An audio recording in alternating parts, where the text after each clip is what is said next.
Welcome to the Sandwich Generation Podcast, a resource for adults balancing the dual responsibilities of raising children and caring for aging parents.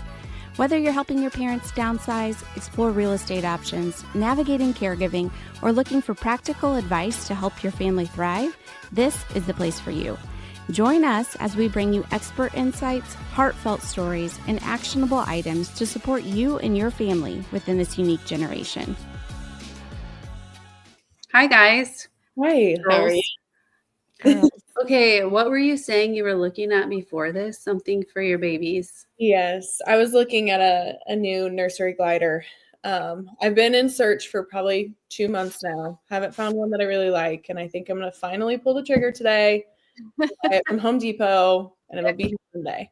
So Nice. Exciting. That's so fun to start the decorating and the nesting and all that fun stuff. So yeah, we have about 3 months left, so it's about time we should really start. So yeah. So you're due in 3 months, Haley. And then Sam, you're also having a baby. Yeah, I'm due at the end of July. So about 5. And you guys did not plan this. No, No, it's going to be a busy summer, but that's okay. Yeah. Oh, did you find out what you're having, Sam? You were going to find out, right? Having a girl. So you guys are both. So you can get rid of all those boy clothes now, right?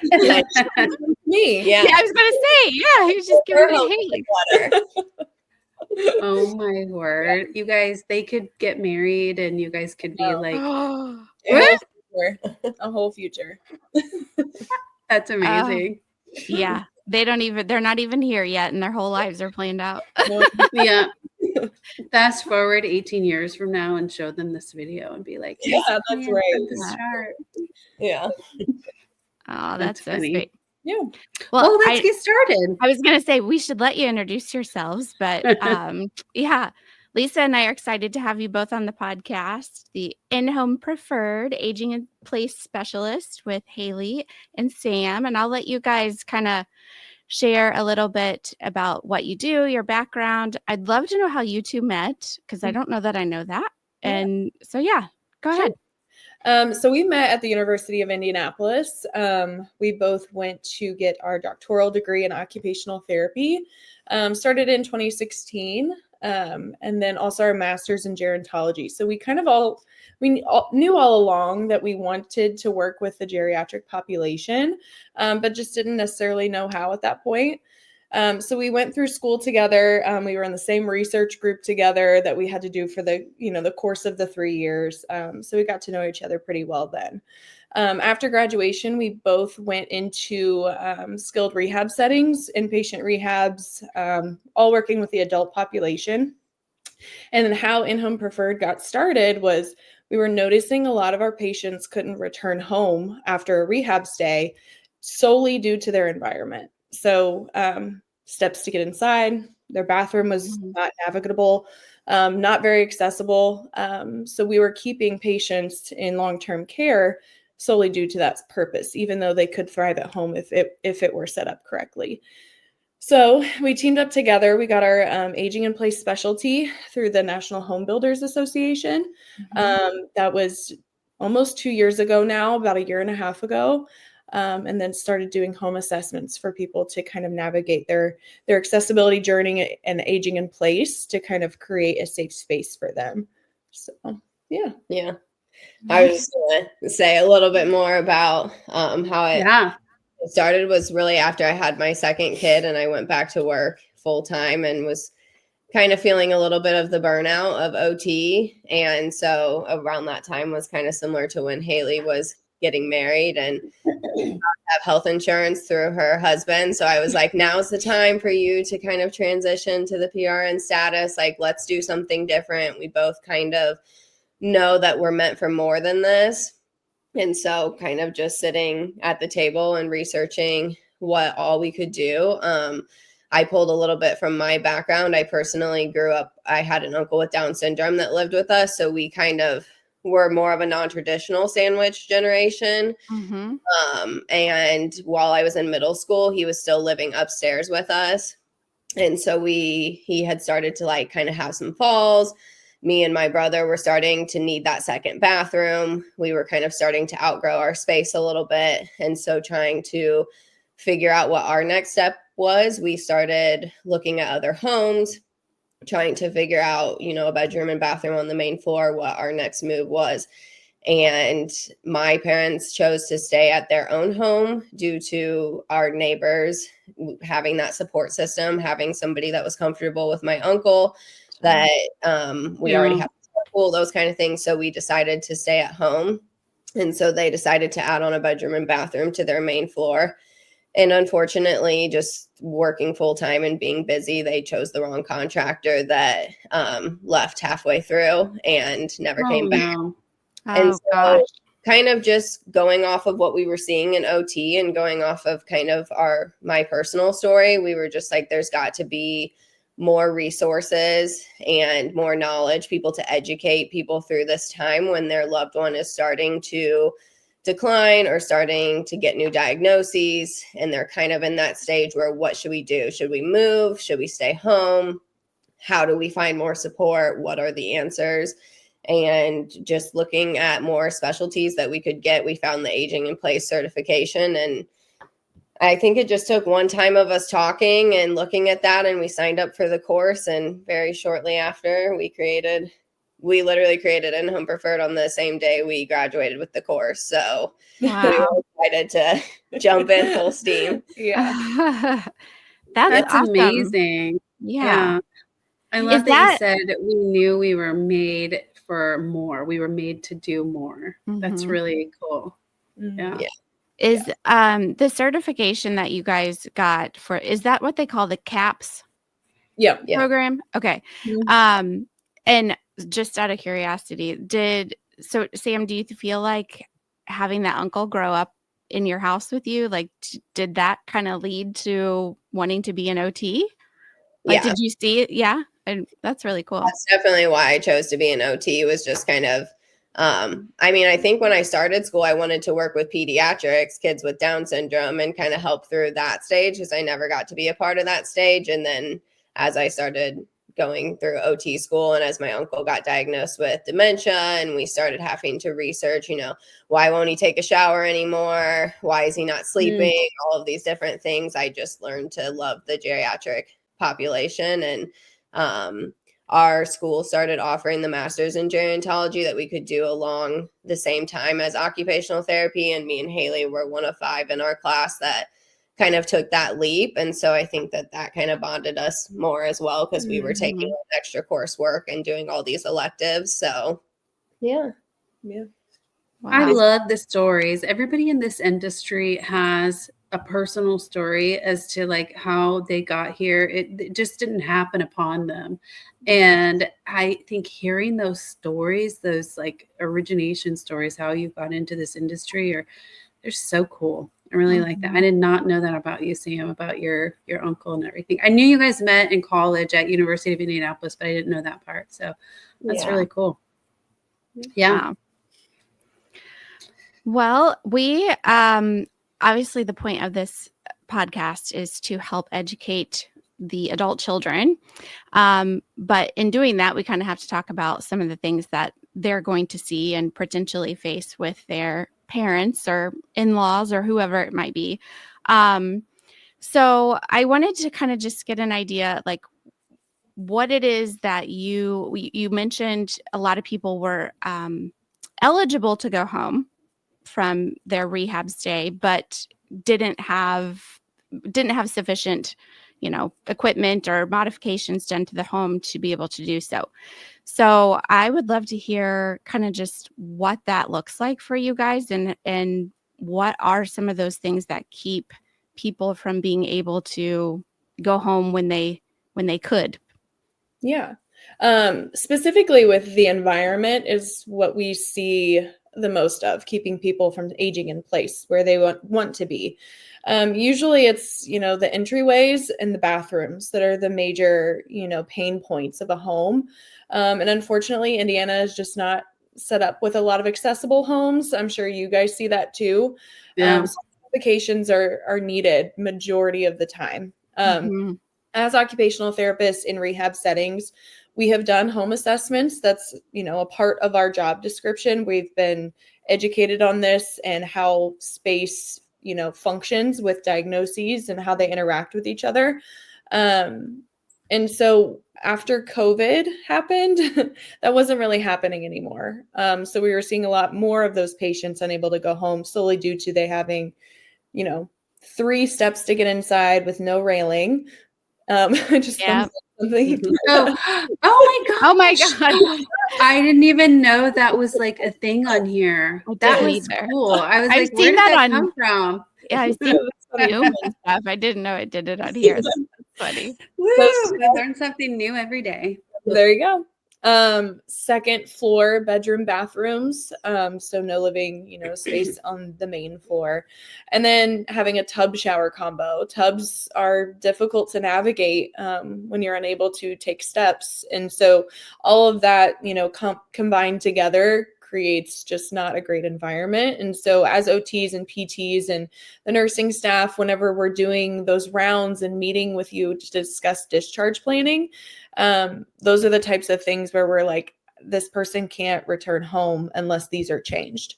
And sometimes either, financial burden comes into play, or timing where, we just can't get it done in time, or maybe we're trying to look for a new home, but when it happens all at once, when you're in rehab and you're trying to get healthy and, make it back to your normal, prior level of function, all of those things combined together are just a lot to handle. It is. It's too much and a lot of burden on the family. So when we do this, we try and make sure that it's, before these things happen, before you go into rehab, and let's prepare your home now, even though you're still playing golf 3 times a week. You don't have to have an ailment or, a fall risk in order to make these changes. I think sorry, go ahead, Sam. I was just going to say the other thing is when we're doing this as an occupational therapist, we're looking at the person and like how to adapt them for the home. So we're leaving the facility, we're watching them get in and out of their house, we're watching them get in and out of their bed and on and off the toilet. And that's basically all we have time to do. And then we're saying, like what we used to do. And we're saying, okay, put a tub transfer bench here, like quick fixes, because after this home assessment, they're going home in 2 days to a week.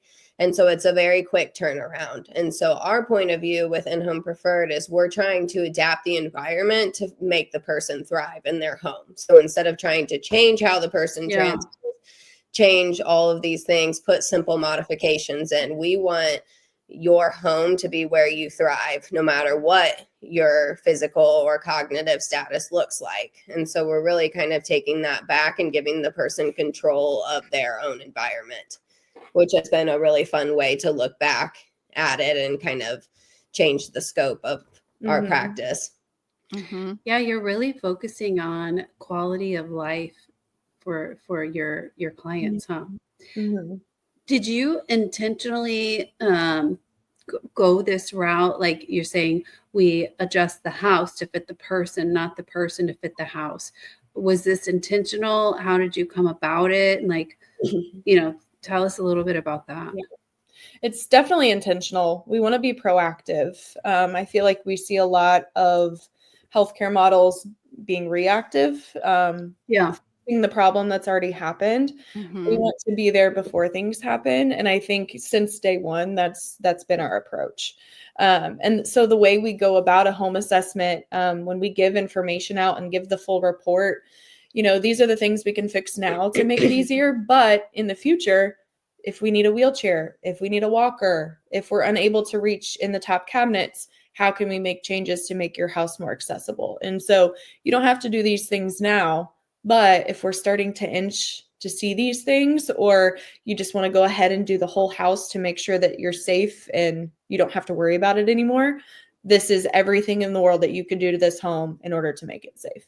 So we've always given that extra bit of information to age the lifespan rather than just the here and now. Yeah. And that's important.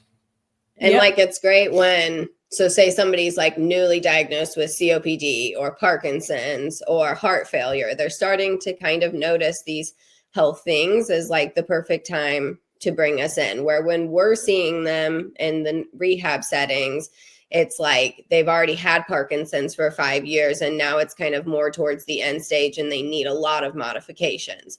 So it's great to have this knowledge at the beginning of saying, right now you're still walking and golfing and not using an assistive device and driving, but you have a diagnosis, and realistically in the next 3 to 5 years, you're going to be using a walker. And within the next 7 to 8 years, you might be using a wheelchair. We don't know 100% how you're going to progress, but we know that this is how typically people progress. And let's start to kind of do those preparations now so that we're decreasing the falls. So it's nice to come in when people are just now getting new diagnoses, where the healthcare model has a gap there, and we're just kind of giving people the diagnoses and saying, okay, come back in 4 years when you start to have trouble. And we're not really there's no education kind of at the beginning for related to the home and related to kind of how people are going to progress. So yeah, I think there's a major disconnect when somebody's hearing those words for the first time, right? You've been diagnosed with Parkinson's or, whatever. It could be a lot of different things, obviously, but, and the progression of how that disease typically operates and what they're probably going to encounter. But there's that disconnect of the proactive planning. You just don't see it. I mean, people aren't taking that. So whatever we can do to educate and get that information, as a first step, like to plan ahead is, I think, really, really important. I would love to know more about the actual home assessment that you do. Like, what are the things when you guys come into a home that you're typically looking at? Right.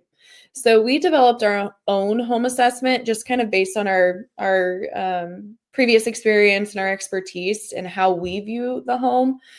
We go together on every home assessment to have 2 sets of eyes on everything. Oh, that's smart. I know if it's just me, I'm forgetting something. And so she's, vice versa. So we typically start at the entrance and we're taking measurements of everything: the width, the height, the threshold, what type of material it is. Does the doorknob twist or is it a lever? How's the lighting? Every space of the home, we're going through this checklist in our head, and, we're writing everything down based on our home assessment. The client has, the choice to do the whole home or just, the most used areas. Let's say, husband and wife lives together, but husband only lives on the main floor. Okay, if that's your choice, we'll just do the main floor, no problem, if that's your plan. Typically, we like to do the entire home because we like to see other rooms that could be used for multi-purpose. And so, yeah, sometimes you've had the same bedroom for 35 years, but it's not as accessible as the formal dining that we can put doors on and, make it private, and it's in the corner of the home, close to the bathroom, but they may not necessarily think that that's an option until we see that space and kind of open up their mind to it. And so with the home assessment, we're looking at flooring, lighting, doorway width. Are there rugs on the floor? Is there clutter? Yeah. Those types of things that, if you live in the same place for years, you don't necessarily notice some of those. We get blinders at our own surroundings sometimes. We're not seeing the things that somebody with fresh eyes can. Right. And, before we even start the home assessment, we sit down with the client for 15, 30 minutes. Let's discuss what's hard now. Do you have any diagnoses you want to share with us? How's your range of motion? Have you had any recent falls? Do you have pain anywhere? How's your eyesight? How's your hearing? Those types of things. What's your routine? Do you need help with things? Do you have a caregiver coming in? If you have a caregiver, we need space for 2 people, not just 1 person. And so, it's very thorough and very client specific, which I think was our intention from the start. A lot of ADA compliance accessibility features that you can get, from a store or from a contractor aren't going to be specific to you and how you function. And so it's important to be, holistic in that way. Yeah.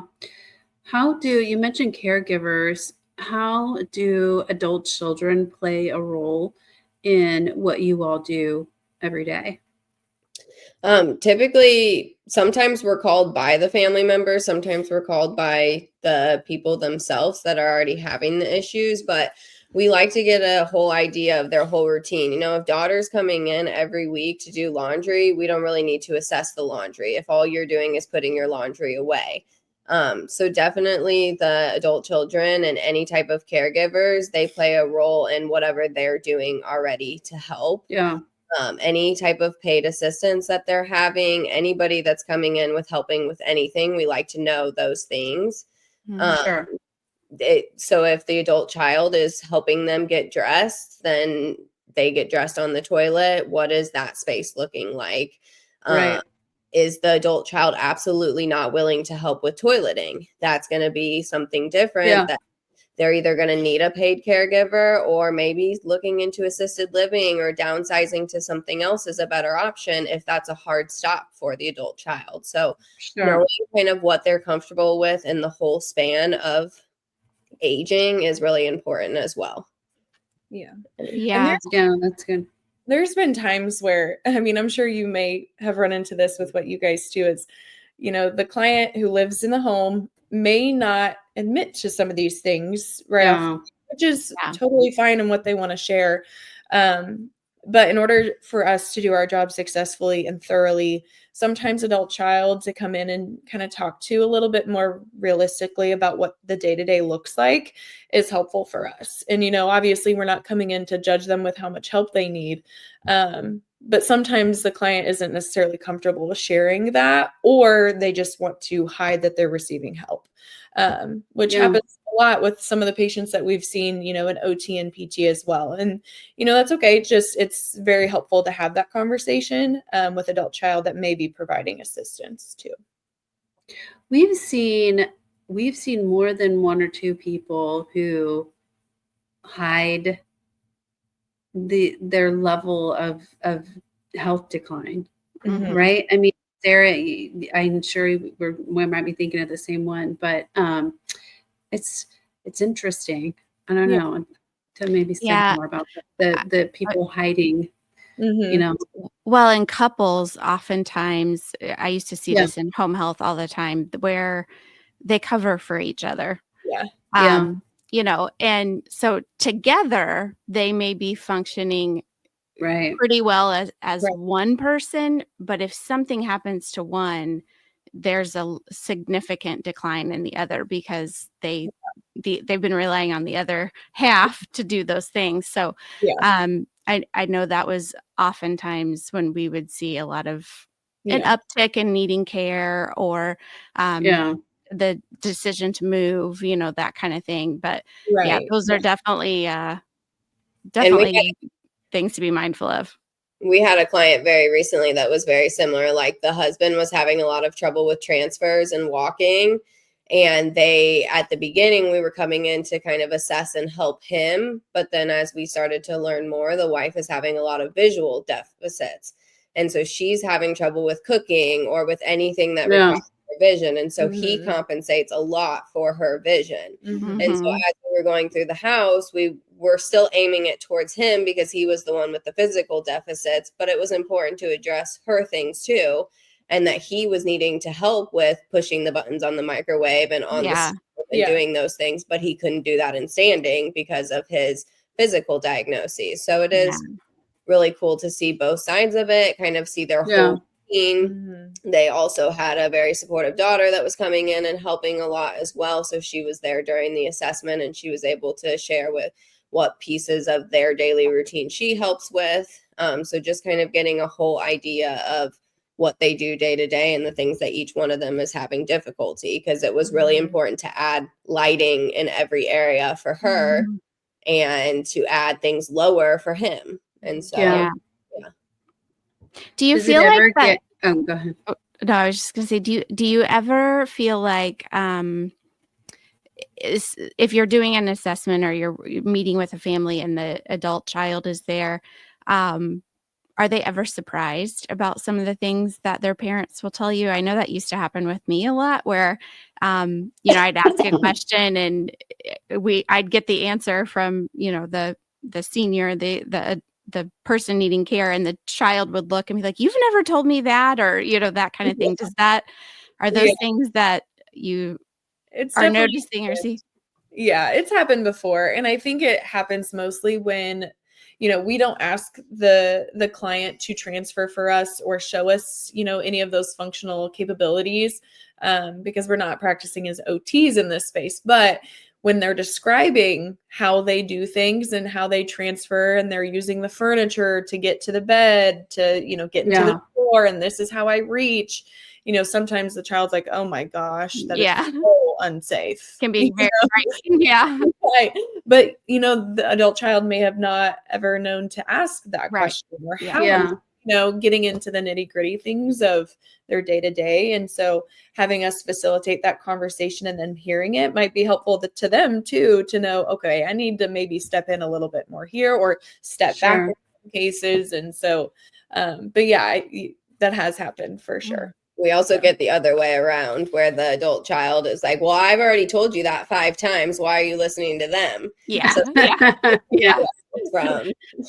too close. The family members are too close. Yeah. Lisa and I talk about that a lot. Like, sometimes just have to hear it from a different face. Yeah. Really.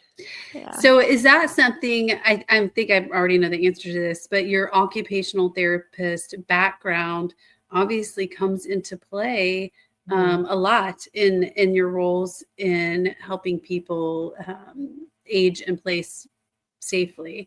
And so is this something that when you are having those conversations, like, all right, you're using the couch and the bed and this sort of thing, and then adult child's over here freaking out, you're able to obviously tap into that occupational therapist piece.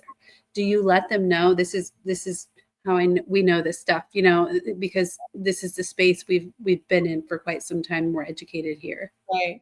And a lot of people don't necessarily know what occupational therapy is. So we like to give that education and, make sure they understand fully our background, so that they understand why we have the right to tell them things, That's what I'm getting at, because I'm sure you have to have some very difficult conversations that are maybe awkward. They might be sort of shameful for people, which is part of the reason why they sort of are banding together and kind of hiding it for whatever reason. And so there must be tough conversations that you have to have, and making people feel comfortable in that space. And I think Sam and I have been having these hard conversations for years as occupational therapists. So, to us, we're always, we have a gentle approach. It's not, sometimes it's the first time these people are hearing some of these things. And so we always have consideration. But as occupational therapists,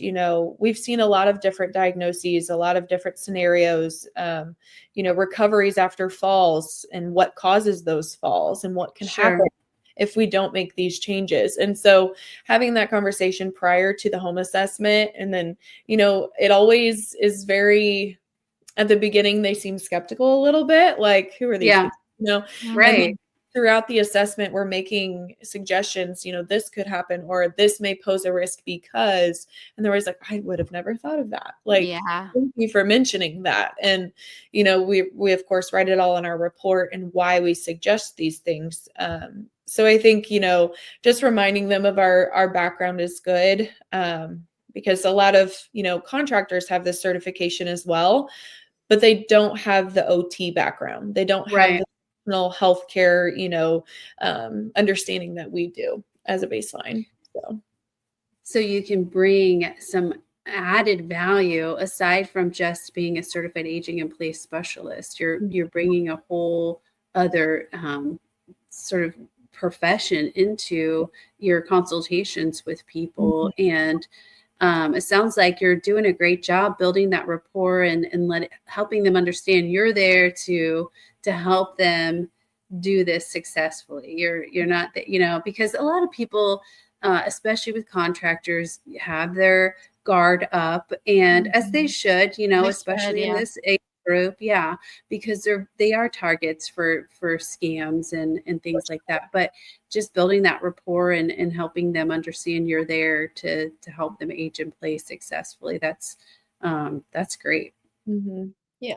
And I think we're pretty upfront from the beginning about, we are occupational therapists. We are not treating or billing as occupational therapists in this role, but it is really important for us to elaborate on our occupational therapy background and what sets us separately from a contractor, because many of our clients have had contractors come in and already do quotes, and then we're changing the contractor's model and saying, well, really, this bench is more preferred with your diagnosis, going to help you stand better.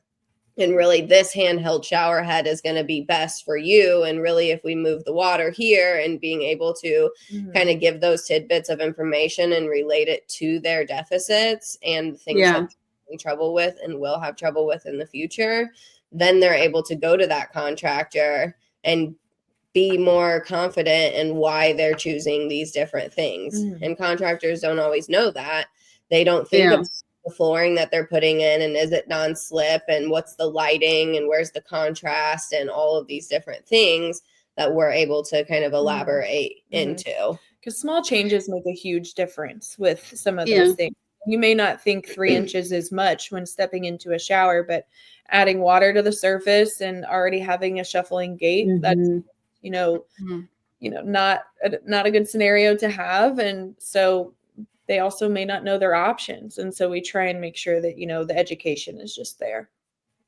And those are not things that contractors think of. So what a great point of differentiation for you all. You're that buffer between the client and the contractor that people need. I mean, that's all of this is important, because you're right. A contractor's not going to think about lighting and the importance of lighting in spaces like the bathroom and the kitchen and things like that. Right. I think it's also something that I'm like, hey, contractors, you need to be utilizing Sam and Haley. Right. Do you guys market to contractors at all? Is this part of your marketing? So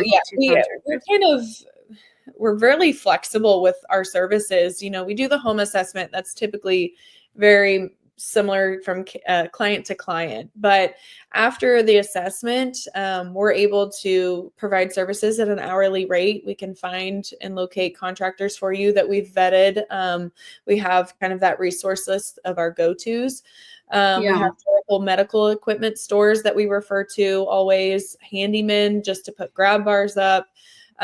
We can also put together product lists of our preferred products for your home and where to get them. If you want a family member to install, whatever the case may be, if you don't want to use like our contractors, then those products are, they're safe, they're, durable, if they're, placed correctly and where we tell you to put them, at a certain rate. This is what you need to do.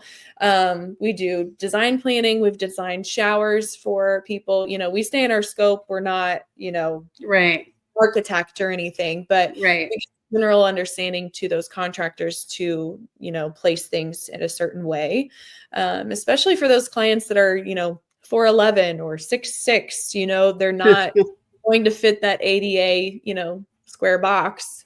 So it's important for them to understand, the placement is important. So, yeah.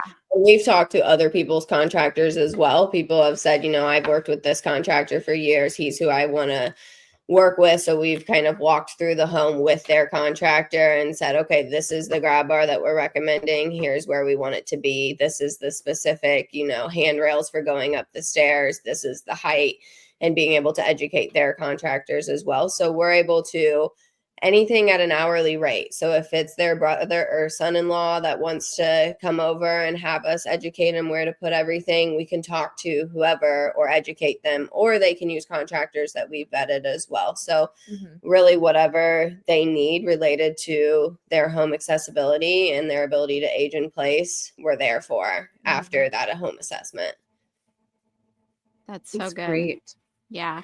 I would also think, like, as an adult child that's maybe considering having their parent move in with them, like, this would be a really good thing to do ahead of time. Like, make sure your space you're thinking that they're going to be, living in is sufficient, and that you can make those modifications prior to them moving. I think that would be another way to, for the adult child that's like, can this work or not? Calling you guys and seeing. Yeah. And also do you being have able to think ahead. We had somebody approach us about, looking at their home and then looking at their family member's home, like on the same day as the assessment, because they weren't really sure where they were going to end up or what their plan was going to be. And they kind of wanted recommendations for both spaces. So to make that choice. Yeah. That's smart. I know you guys, what's your service area? And do you know of other people like yourselves that do this in other areas of the country? Mm-hmm. So we serve Marion County and surrounding counties. And then also we've done home assessments in Kokomo and Southern Indiana. We just have a drive fee to get there. Sure. We have vetted contractors in Indianapolis and surrounding counties. Now, if it goes outside of those a little bit further, our contractors aren't necessarily going to drive that way. Yeah. So the services of finding contractors are kind of slim in areas around those counties. Yeah. I'm from Southern Indiana, and so my parents still live there, and I have contractors that my parents have used for years. So that would be my first recommendation in those surrounding counties. So it just kind of depends. We do our best, and, however we can help a client, that's what we're willing to do. But yeah, we're teetering with the thought of doing virtual assessments as well. I was going to ask that. Yeah. It's just a little difficult with like measurements and having a family member help. If it's more of a general kind of home assessment where we can kind of point out some general safety things, as far as measurements go, if the adult child or family friend can kind of help take those for us, then it's something that I think would work out great. And in regards to other areas of the country, we've definitely connected with some in other states. But as far as Indiana goes, with an occupational therapy background, we're not necessarily seeing very many. There have been some companies in the past, but I'm not sure. I haven't seen much of that since. Yeah. Well, it seems like you've got then the whole country to basically serve. Get on our marketing. Yeah. Right. Yeah. Get those virtual assessments going. There are definitely states like Florida and California and New York that are catching on to this, but not too many in the Midwest that we found. A couple people have approached us from Michigan that are thinking about starting up something similar. Right. And it's just hard because there's not legislation for paying for the projects. I think if at the backing of some of the legislation saying, you could get a $10,000 tax cut if you can prove that it's aging in place, when those kind of policies come into effect, I think that this is going to be a much more booming population of people that are willing to modify their homes. It's just hard with the funding right now in the Midwest. Yeah, and this is something that we need to contact our local legislators about. I talked to ours locally here in Marion County about this, and I know that it is something that's on their minds that they're working toward. But, it's slow moving. The government is the opposite of agile when it comes to changing things, but so if someone were to want to hire you or at least get a consultation, how do they find you? How do they get a hold of you all? Where do they start? So our website is InHomePreferred.com. Pretty easy to remember. Our phone numbers, we have a space on our website where you can send us just kind of a little bit of a gist and your phone number and email, and we contact you typically the same day. We love to have a phone consultation first just to kind of see what's going on, hear a little bit more about your story or your parents' story, and just kind of see how we would fit. We're pretty flexible with our services. If it's something where, I just want to see the bathroom space, we've had a ramp installed, like I just want to look at this. Great. Okay. We can that too. We're not a one size fits all. We're very client specific. And so hearing that story can kind of give you a little bit more information about how we can help. And if we can't, and if it's something totally different, we have a pretty good resource list of who to send you to if we can't necessarily figure something out. So pretty customizable in terms of services, which is great because everyone's situation is different, right? Everyone is going to be in a different category in terms of what their needs are and what their future health might look like. So that's great. Well, you guys are providing a wonderful service. Is there anything else that you wanted to ask, Sara, or? No, I just, maybe if you want to tell us like your last piece of advice for that adult child, if their parent has been newly diagnosed with something, like what's your like, should be your priority. Yeah. Start now. The environment's very important. The environment can allow you to thrive, or, problems can start happening, and we'd love to get you started before problems start happening. So plan in the future. And I think that's probably my bottom line. What do you think? Yeah, I just think it's good for people to know that there are resources out there. I think a lot of times when people get diagnoses, your doctor doesn't tell you which foundations to get a hold of or different people that can educate you on all of the different things. And I think that that's the number one thing, is just to try to find as much education as you can so that you can prepare yourself for things that are going to happen and what your future looks like, and not to wait until the medical things kind of are crashing down all at once. Yeah. Don't try to be planning during an emergency, for sure. So start now, start early. We hear that all the time. Great advice. We have been giving that advice for years. And so our panelists. So definitely. Well, it's been great having you ladies on our podcast. We knew it'd be a lot of fun. Thank you so much, Sam and Haley with InHome Preferred. Yeah.